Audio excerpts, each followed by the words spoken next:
Guys, NightFox12291 here. I was looking on YouTube to try and find a cheap homemade scope camera mount, and I came across 2 or 3 videos of kids using toilet paper rolls. Well, paper towel rolls. This right here is a toilet paper roll.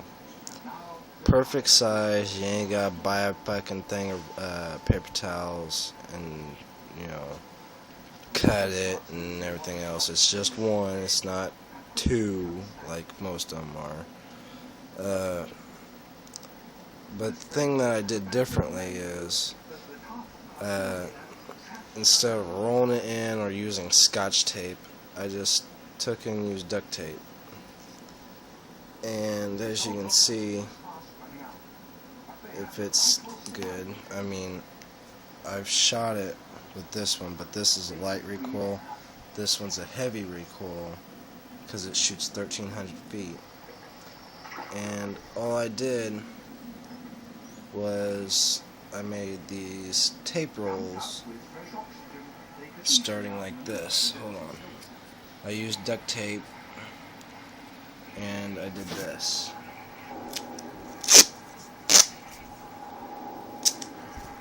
I took a piece and I wrapped it around the eyepiece of the scope where you look through, and you get this. It looks, it stands out right now, but that'll all change, because after you do that, you take in and you start putting duct tape the other way on it.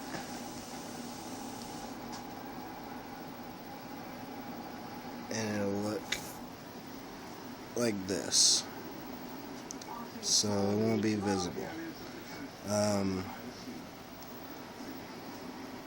With that said, you just keep making it bigger and bigger, and you just keep sliding this on and checking how much more you gotta go to make it to where it's a snug fit.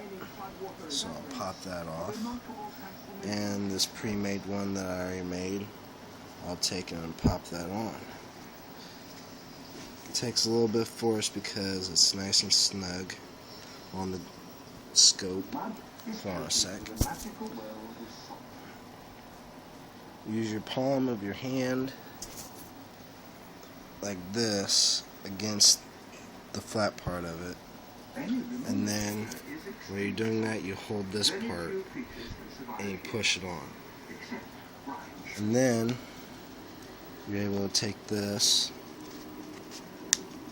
and slide it over that. And then just like with the putting it on, you don't want to use the flat part of your hand. You want to grab the tube and wiggle it while forcing it on, and you get this. Now it's really tight on there. Hold on. It's really tight on there, as you can see. It's not going to go nowhere. And now, well, I got it upside down, as you can tell, and I just turned it on. But that's okay, because I was going to show you guys what it looked like. And voila. It's a little bright because it's a screen just like the TV. It's a brighter picture, and I can't really turn this down because it's my phone, but you can tell that it works pretty good right there. Now the only problem is with this scope, it's a generic square configuration scope. As you can tell within that, see the squareness within it. It don't work very well with the low power scopes because it's a blurry vision type deal when you're looking through it. But it works great. Set that over there. With my high power scope. This is I think a 2x32 scope. It comes with this gun. So we're going to take this, slide this over to that, like so. Wheel it back and forth until it goes all the way to the end of the tape. And voila. All you gotta do is adjust it to where you got a good picture. And bam. You have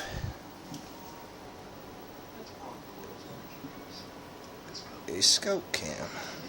Now it's still zoomed in from the other scope. So we're going to take in and we're going to zoom out. Oh, looky there. And you can see perfectly. I can see everything. I got to adjust this a little bit more. Turn it that way. Move it that way. Adjust it upward. Get that centered. And there you go. Post, subscribe, rate, and comment. Hold on, try to get a better picture for you guys.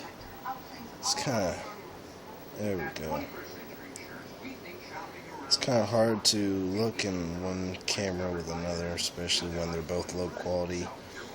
I'm doing this with a camera that my oldest boy, he spilt pop all over it like 2 months ago. My old lady gave up on trying to get it to work and everything, so I decided to use it as a scope cam. I do have a few things to tell you guys. The reason why this is taped up like this instead of snug over the one part is because the tube is smaller than that base part of the thing. I'm not really too big into electronics, so I don't, badger me about stuff like that, but yeah. When I turn it off, inside the thing,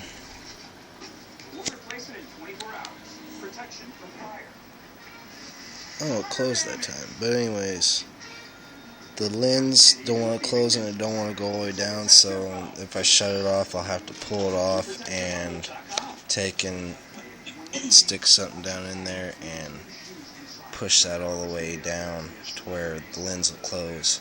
Because if not, and I turn it back on, it'll say lens error and it'll shut off. So yeah.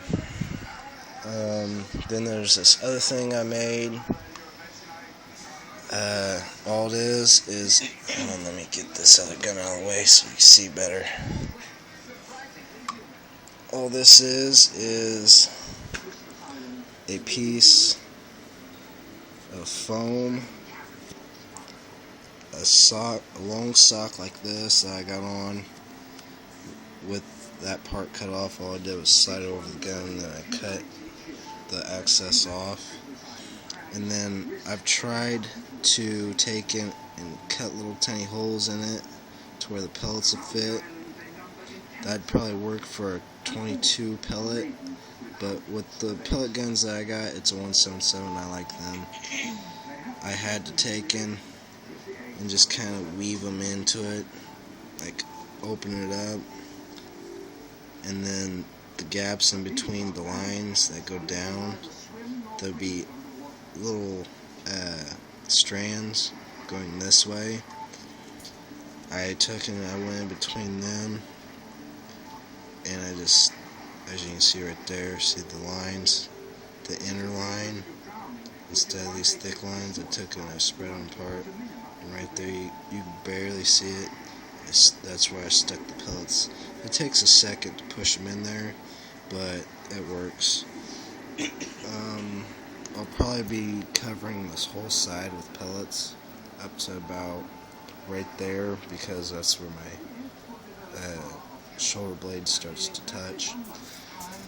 Other than that, guys, post, rate, comment, and subscribe.